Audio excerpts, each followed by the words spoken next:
Islamic revolutionary guard বা IRGC হল ইরানের 1979 সালের বিপ্লবের আদর্শিক অভিভাবক। অভ্যন্তরীণ এবং বাহ্যিক হুমকির বিরুদ্ধে ইসলামিক প্রজাতন্ত্রকে রক্ষা করার জন্য অভিযুক্ত কর্পস ইরানের বৈদেশিক নীতি কার্যকর করার ক্ষেত্রে একটি বড় ভূমিকা অর্জন করেছে এবং অর্থনীতির বিশাল অংশের উপর নিয়ন্ত্রণ পরিচালনা করেছে। লেবাননের হিজবুল্লাহ এবং ফিলিস্তিন অঞ্চলে হামাসের মতো এই অঞ্চলের সশস্ত্র গোষ্ঠীগুলোর সাথে আইআরজিসির সম্পর্ক ইরানের প্রকল্পের প্রভাব এবং শক্তিতে সহায়তা করেছে। সর্বোচ্চ নেতাকে সরাসরি উত্তর দিয়ে কর্পস অভ্যন্তরীণ রাজনীতিতেও প্রভাবশালী এবং অনেক ঊর্ধ্বতন কর্মকর্তা এর পদমর্যাদার মধ্য দিয়ে গেছেন।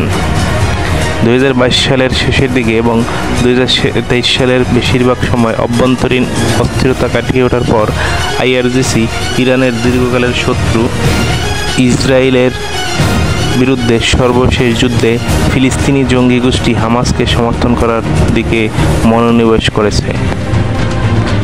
সেই লক্ষ্যে আইআরজিসি তার আঞ্চলিক অংশীদারদের নেটওয়ার্ক বা প্রতিরোধের অক্ষ দ্বারা ইসরায়েলের উপর আক্রমণ করতে সক্ষম হয়েছে এবং প্রথমবারের মতো ইসরায়েলের ভূখণ্ডে সরাসরি গুলি চালিয়েছে।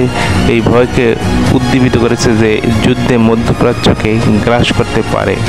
সেই হামলার পরিপ্রেক্ষিতে 2024 সালের এপ্রিলে ইসরায়েল আরও বিশ্ব সরকারকে আইআরজিসিকে একটি সন্ত্রাসী সংগঠন হিসেবে মনোনীত করার আহ্বান জানিয়েছে। মার্কিন যুক্তরাষ্ট্র 2019 সালে তা করেছিল। ইতিমধ্যে ইরানকে সন্ত্রাসবাদের রাষ্ট্রীয় পৃষ্ঠপোষক হিসেবে চিহ্নিত করেছে। আইআরজিসি কেন প্রতিষ্ঠিত হয়েছে? আইআরজিসি 1979 সালে শাহ মোহাম্মদ রেজা পাহলভীর অবহেলার পরে প্রতিষ্ঠিত হয়েছিল, যখন বামপন্থী জাতীয়তাবাদী এবং ইসলামপন্থীরা বিপ্লবীর পর নির্ধারণের জন্য ঝাঁপিয়ে পড়েছিল। অন্তর্বর্তীকালীন প্রধানমন্ত্রী যখন সেনাবাহিনীর মতো সরকার ও রাষ্ট্রীয় প্রতিষ্ঠানগুলোকে নিয়ন্ত্রণ করেন, তখন ইরানের সর্বোচ্চ নেতা আয়াতুল্লাহ রুহুল্লাহ খোমেনির অনেক আলেম এবং শিষ্যরা উত্তরাধিকার সূত্রে প্রাপ্ত সেই সব প্রতিষ্ঠানের বিরুদ্ধে পাল্টাপাল্টি সংগঠিত করেছিলেন। তাদের মধ্যে আইআরজিসি ছিল, যেটি আইন ও বিচার বিভাগের সীমানার বাইরে কাজ করত। সর্বোচ্চ নেতার উত্তরে এর কমান্ড কাঠামো নির্বাচিত রাষ্ট্রপতিকে বাইপাস করে রক্ষীদের একটি জনগণের বাহিনী হিসেবে কল্পনা করা হয়েছিল, যা বিপ্লবকে সুসংহত করতে সাহায্য করে। কারণ খোমেনি ভেলায়াত-ই-ফকিহ বা আইনজ্ঞের অভিভাবকত্বের ধারণার উপর ভিত্তি করে একটি রাষ্ট্র প্রতিষ্ঠা করেছিলেন।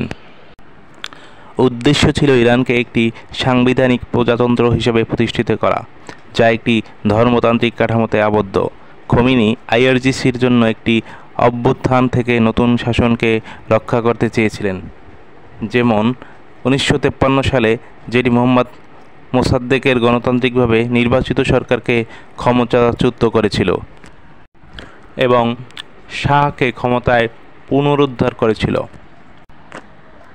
আইআরজিসি কীভাবে সংগঠিত হয়? ইরান ইরাক যুদ্ধ 1980 থেকে 88 সালে আইআরজিসিকে একটি প্রচলিত যুদ্ধ বাহিনীতে রূপান্তরিত করেছে, যার কমান্ড কাঠামো পশ্চিমা সামরিক বাহিনীর মতোই ছিল।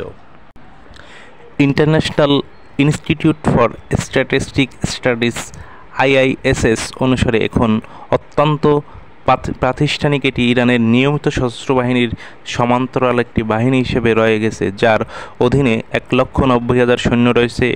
এই কর্মীদের প্রায় অর্ধেকই নিয়োগপ্রাপ্ত।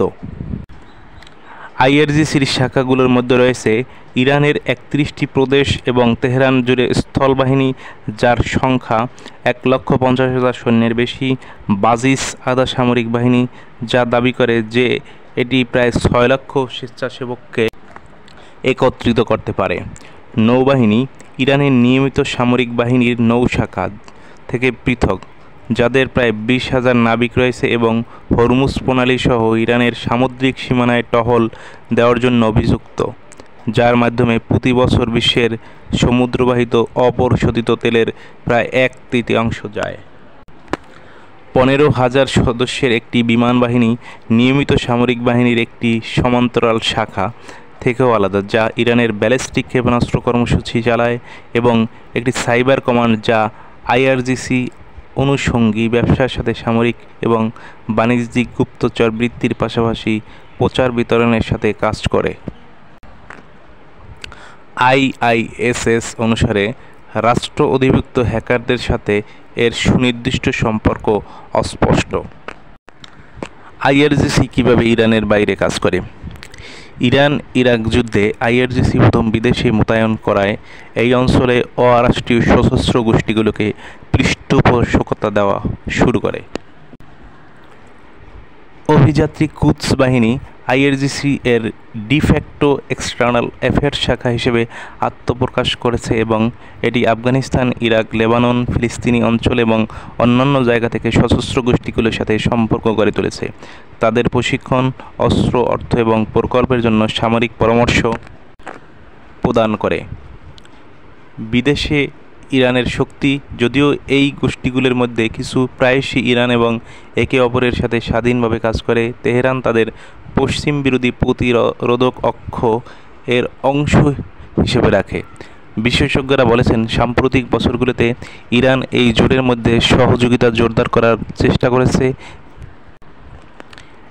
এই গোষ্ঠীগুলিকে লালন পালন করে তেহরান তার বিপ্লব রপ্তানি করতে এবং পশ্চিমা দেশগুলো এবং তার বহু বর্ষজীবী শত্রু ইসরায়েল থেকে আগ্রাসন রোধ করতে চেয়েছে। লেবাননের আন্দোলন, হিজবুল্লাহ উদাহরণস্বরূপ মার্কিন যুক্তরাষ্ট্র এবং ইসরায়েলের প্রতি ইরানের শত্রুতা শেয়ার করে, যেটি গ্রুপটি প্রতিষ্ঠিত হওয়ার সময় দক্ষিণ লেবানন দখল করেছিল। 1983 সালে মার্কিন দূতাবাস এবং ইউএস মেরিন কর্পস এবং বেইরুতে ফরাসি প্যারা ট্রুপার ব্যারাকে বোমা হামলার পাশাপাশি বিভিন্ন শাসন বিরোধীদের হত্যার জন্য ইরান এবং তার প্রক্সিদের অর্থাৎ হিজবুল্লাহকে দায়ী করা হয়েছে। উপরন্তু পশ্চিমা এবং মধ্যপ্রাচ্যের গোয়েন্দা কর্মকর্তাদের আইআরজিসিকে আর্জেন্টিনার বুয়েন্স এইরেসে একটি ইহুদি কেন্দ্রে 1994 সালে বোমা হামলার সাথে যুক্ত করেছে, যদিও তেহরান বলে যে এটি জড়িত তারা ছিলেন না। 2003 সালে মার্কিন আগ্রাসনের পর ইরাকে আইআরজিসির সম্পৃক্ততা তেহরান এবং ওয়াশিংটনের মধ্যে বিতর্কিত একটি বিশেষ বিষয় হয়ে উঠেছে।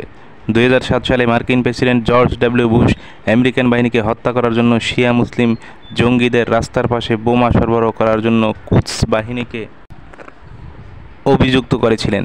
যদিও মার্কিন সরকারের ভেতরে এবং বাইরের বিশেষজ্ঞরা প্রশ্ন করেছিলেন যে এই ধরনের আদেশ সরাসরি তেহরান থেকে এসেছে কিনা। ডোনাল্ড ট্রাম্প প্রশাসন 2003 থেকে 2011 সালের মধ্যে ইরাকে 608 মার্কিন সেনা হত্যার জন্য আইআরজিসিকে দায়ী করেছে।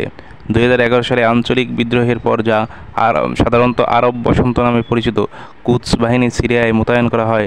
ইরান প্রাথমিকভাবে দাবি করেছিল যে অপারেটিভরা শিয়া উপাসনালয় রক্ষার একটি সীমিত মিশন পরিচালনা করেছে, কিন্তু পরে স্বীকার করেছে যে এই বাহিনী সিরিয়ার প্রেসিডেন্ট বাশার আল আসাদকে অশান্তি দমনে সাহায্য করেছে। অসন্তোষ গৃহযুদ্ধে পরিণত হওয়ায় কুদস বাহিনী শুধু সামরিক উপদেষ্টা হিসেবেই নয়, সামনের সারিতেও কাজ করে।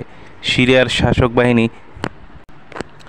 লেবানিজ হিজবুল্লাহ জঙ্গি এবং আইআরজিসি প্রক্সি মিলিশিয়ার কাজ করার আফগান শরণার্থীদের সাথে লড়াই করে। এদিকে আরব বিদ্রোহ একইভাবে ইয়েমেনে একটি গৃহযুদ্ধের জন্ম দেওয়ার পরে আইআরজিসি ইয়েমেনের হুতিদের কাছে গোয়েন্দা সহায়তা, প্রশিক্ষণ এবং অস্ত্র সরবরাহ করে, বিদ্রোহী আন্দোলনকে দেশটির সরকার এবং ইরানের প্রতিদ্বন্দ্বী সৌদি আরবের সম্মিলিত বাহিনীকে প্রতিহত করতে সহায়তা করার জন্য।